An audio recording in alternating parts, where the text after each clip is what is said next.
Boa tarde, doutora Sandra Lia Basso. Como é que está você, doutora?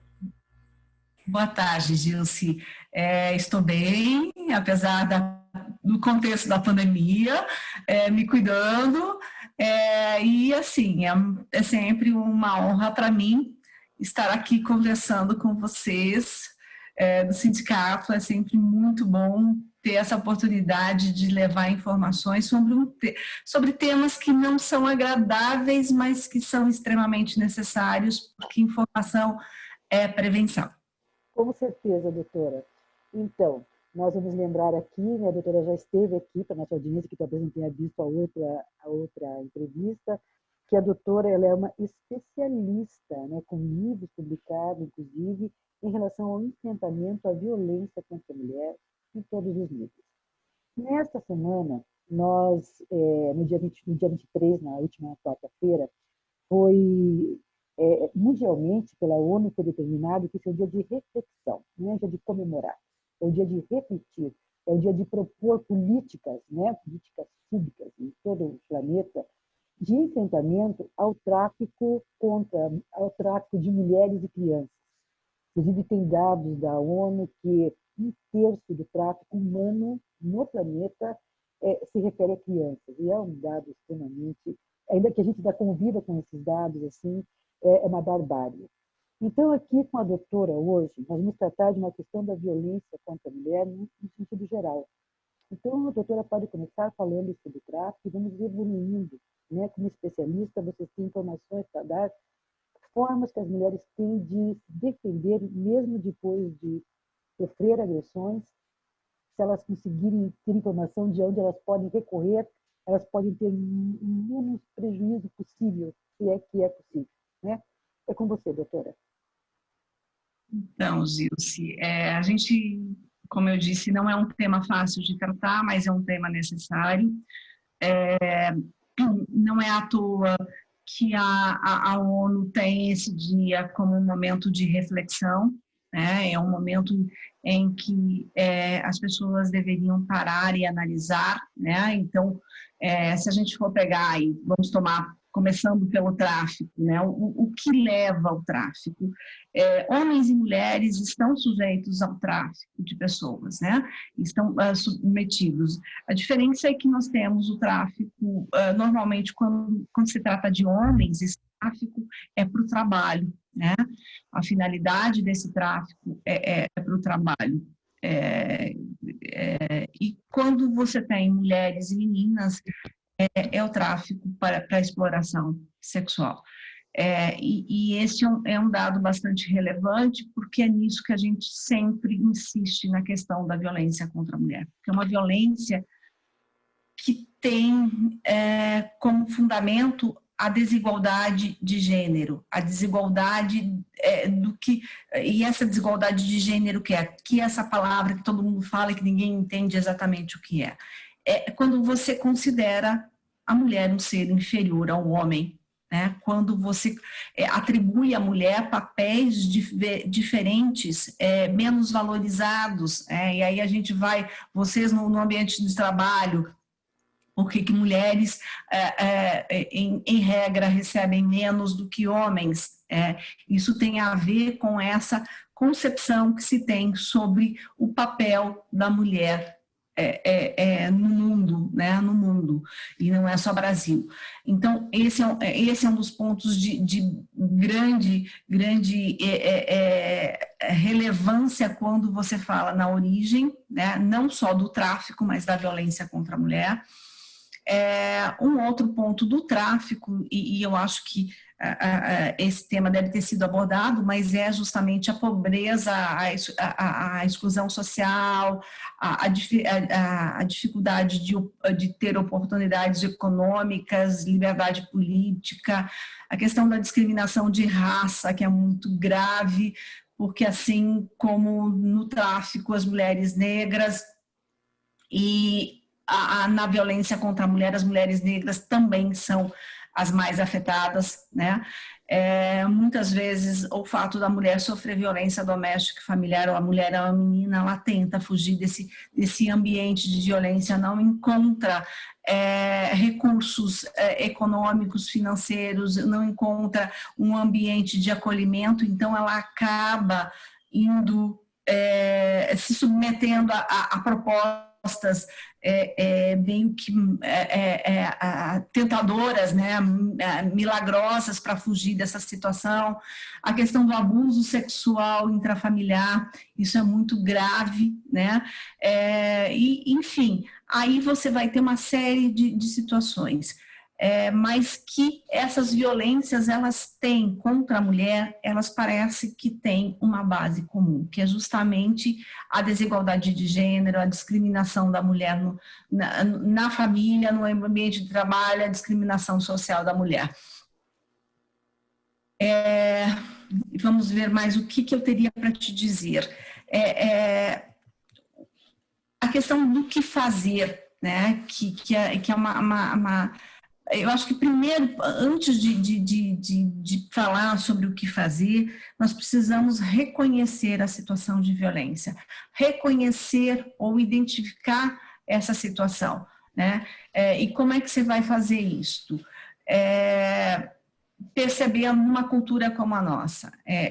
A mulher, normalmente, no ambiente familiar, ela começa sempre com uma depreciação da autoestima dessa mulher, do valor dessa mulher. Então, aquela mulher que ouve sempre que ela não serve para nada, que o que ela faz não tem valor, que não tem, qualquer um faz, que não sabe cuidar dos filhos, não sabe fazer as coisas direito no trabalho. É aquela mulher que no ambiente do trabalho, quando não tem coragem de apresentar uma ideia, um projeto, ou quando vai apresentar, lhe toma uma palavra, ou então um colega do sexo masculino toma seu projeto como seu, coloca seu nome quando foi outra pessoa quem fez. Então, são várias violências que, mais das vezes, elas parecem invisíveis e é difícil reagir a elas. Isso falando de uma forma geral da violência contra a mulher. Então, muitas vezes as piadinhas, enfim, uma série de questões que quando a mulher se sente oprimida, se sente menosprezada, mas ela não consegue reagir a essa violência. Por quê? Porque, primeiro, que ela não tem voz, e segundo, se ela tiver voz ou se ela tiver coragem de falar, ela vai ouvir, não, mas isso, eu não fiz isso, foi só uma brincadeira, não foi essa a intenção, e isso normalmente tende a aumentar. Gilce, será que eu respondi você? Você não só me respondeu, como eu estou aqui impactada, né, ouvindo. E eu tenho certeza que todas as mulheres, quando ouvirem hoje essa entrevista, é impossível que uma parte delas, do que você disse, não toque. Porque é tão verdade, eu nunca tinha pensado nessa parte da família. Está assim enraizado, uma questão estrutural. Desde criança, a gente já começa em casa, e às vezes a própria mãe da gente, né? É lá que você ouve a primeira vez que não está lavando a louça direito. Doutora, o que uma mulher vítima desse tipo de abuso, de estupro, ela pode fazer para tentar evitar essas consequências assim, que chega ao ponto da menina lá, que já estava com a gravidez evoluída, e que daí houve todo um debate, enfim. O que uma mulher pode fazer para tentar evitar não ter doenças venéreas após o estupro, enfim. Quais são os meios, doutora? Então, tudo que se quer, tudo que a gente luta, né, é para que as violências não aconteçam.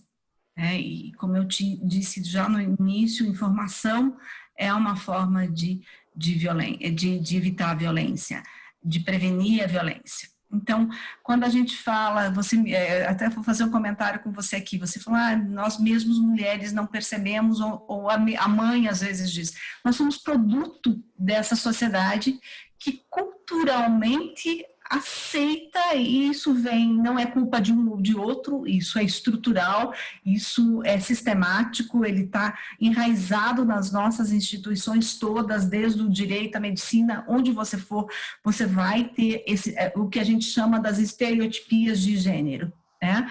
É um nome difícil para dizer que é justamente isso, esse padrão cultural que coloca a mulher um nível abaixo, e que coloca, e a gente pega ali a escala, né, nós vamos ter um homem branco, a mulher branca, o homem negro, a mulher negra. A gente já falou sobre isso, né, Gilce? Então, e a violência sexual contra mulheres e meninas, ela vem justamente daí, dessa concepção de que o homem tem esse poder sobre o corpo da mulher, né? Então, o homem bate, e não eu estou falando do homem de uma forma geral, não são todos os homens, nós temos homens maravilhosos, tá? Claro. E temos homens também que sofrem violência, mas as estatísticas nos dizem que eles são a exceção, enquanto nós, mulheres, somos a regra. Né?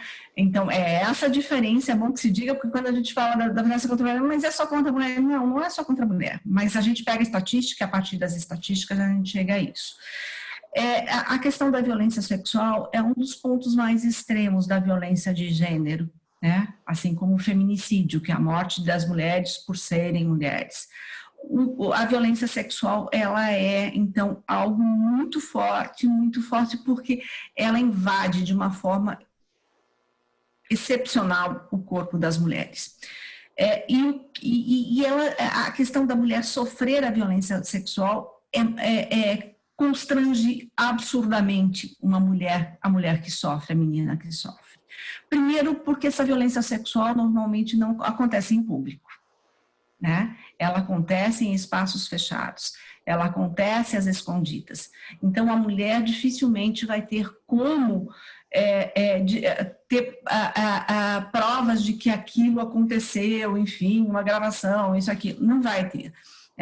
Segundo, porque existe na nossa sociedade uma concepção de que mulheres provocam homens. Né? Mulheres têm que ser bonitas, têm que ser gostosas, desculpa a expressão, mas é isso que a gente ouve, né? E porque são bonitas e gostosas, elas merecem ser estupradas, né? O homem não consegue conter o instinto.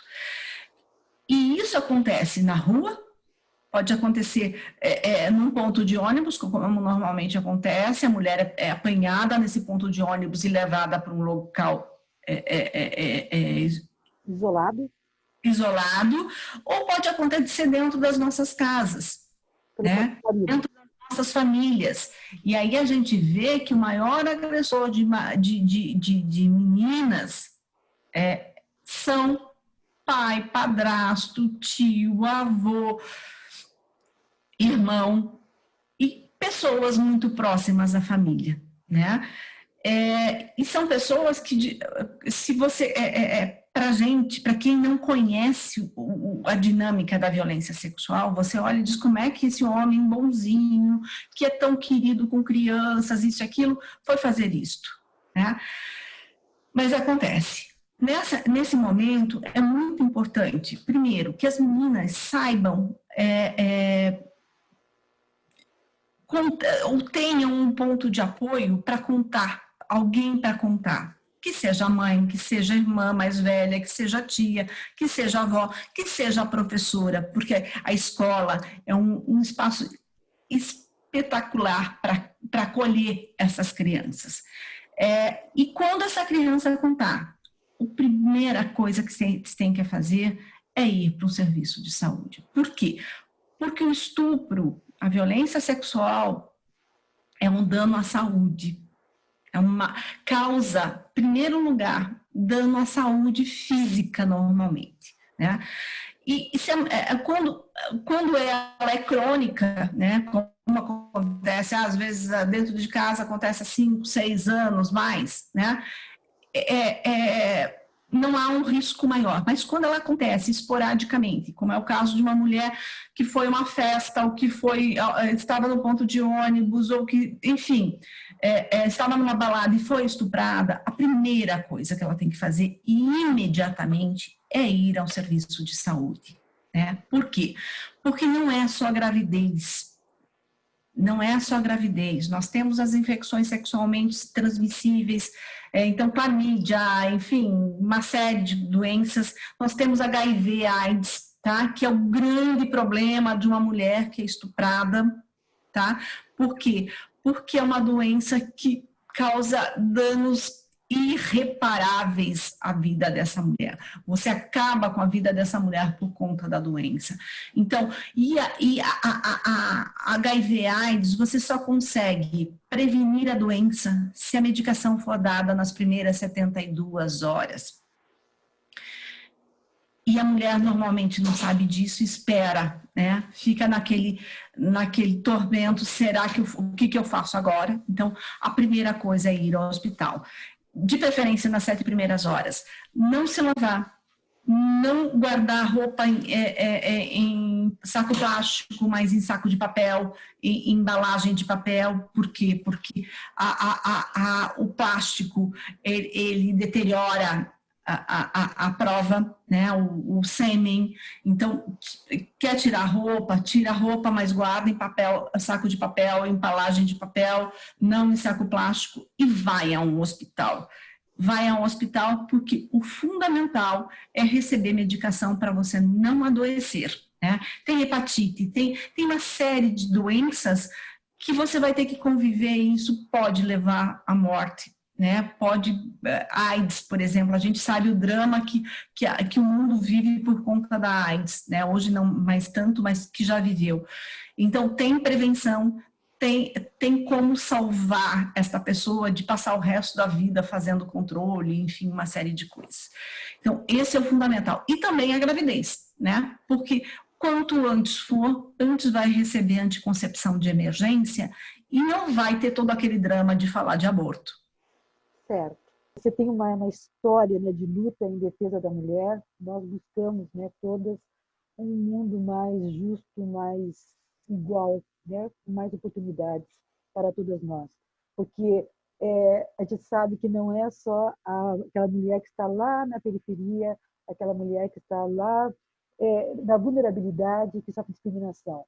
Mesmo você, sendo essa doutora que nos seus ambientes de trabalho, sempre nos encontramos com a discriminação. Ela é democrática, ela nos atinge a todas, indistintamente ao nosso grau de escolaridade, né, a nossa cor. Claro que existe uma maior incidência em relação à vulnerabilidade e à cor, com certeza. Mas para deixar claro para todos os nossos trabalhadores que estão aqui nos ouvindo, que todos nós, em algum nível, sofremos algum tipo de discriminação em algum momento. E nós temos que realmente, para isso parar de acontecer, nós precisamos que as pessoas tenham conhecimento, elas tenham noção do que estão fazendo, né? Porque às vezes as pessoas fazem, como você falou, é estrutural, é cultural, e nós temos que romper isso. Assim como nós não temos por aí matando pessoas, que sabemos que é um crime, que vamos presos, nós também temos que ter essa noção de que não podemos assediar as pessoas, não podemos discriminá-las, né? E são tantas coisas que a gente precisa ter consciência para poder mudar, né, doutora? Acho que é isso, é por aí, né? As empresas, e isso é interessante colocar, Gilce, as empresas têm mais e mais se conscientizado, primeiro, que as mulheres não podem ser excluídas, né? E que não é lícito, não é correto e não é humano discriminar, né? E como é que se resolve isso? Com conscientização, né? E eu tenho visto isso não só aqui, por exemplo, falando com o sindicato, mas isso a gente tem falado muito em empresas, dessa importância de falar sobre a discriminação no ambiente de trabalho. Por quê? Porque normalmente a mulher que é discriminada no ambiente de trabalho, ela também tem uma autoestima baixa porque ela tem uma vida sofrendo discriminações. Né? Então, ela acaba assimilando isso como algo natural. É assim em casa, foi assim com meu pai. A gente ouve muito assim, eu casei, ele não é bom, ele é horrível, mas meu pai era pior, É né? verdade. Se essa mulher não tivesse o direito, e isso é um direito humano, de viver sem violência, de viver sem ser discriminada. Assim, não é a minha condição de mulher que me faz menos. O meu desempenho, se eu pegar um homem com o mesmo desempenho, será que numa empresa eu vou ter a mesma ascensão, a mesma consideração do que ele? Né? O que legitima essa desigualdade? Só o fato dele ser homem, o fato de eu ser mulher e poder e eu ter filhos? Espera aí, mas um homem não tem filhos? Por que a maternidade é um destino que me desmerece e a paternidade não? A paternidade valoriza. E a gente vê às vezes, não, é pai, então precisa de um salário melhor porque ele é pai. Não, ela é mãe, então precisa de não dá para pagar porque tanto porque ela é mãe, ela vai faltar o trabalho.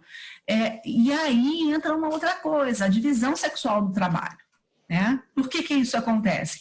Porque na história nossa, né, as mulheres estavam dentro de casa cuidando de filhos, e esse era o papel da mulher, né, enquanto do homem era trabalhar. Isso tudo é uma dinâmica muito perversa para a mulher. Né? Enquanto as empresas não contribuírem para que a gente chegue num nível de igualdade, né? E não é dizer, não, estamos pagando salário a todos da mesma forma. Tudo bem, o salário é igual, mas a mulher tem licença maternidade e quando ela retorna, onde é que ela vai retornar? Né? E isso é violência de gênero. Né? Quando você não diz, olha, ela estava na licença maternidade, agora ela está retornando, vamos requalificá-la para que ela consiga chegar no mesmo patamar. Então, são coisas muito pequenas, né, mas que são extremamente significativas.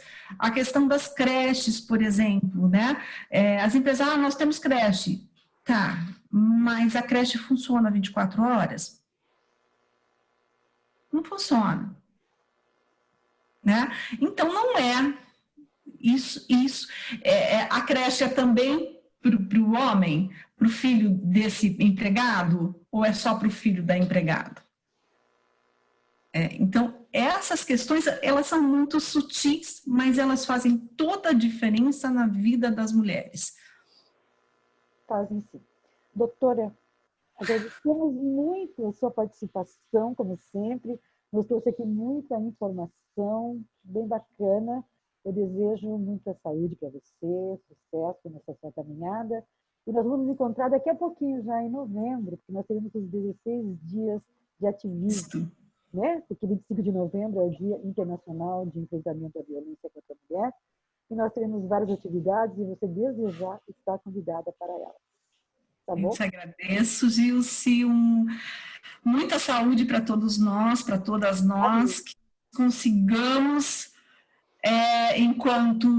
enquanto sociedade, enquanto humanidade, superar essa crise e voltar de uma forma muito melhor e construir um mundo ainda melhor para nós todos. Com certeza. Vamos sim, doutora. Muito obrigada. Muito obrigada.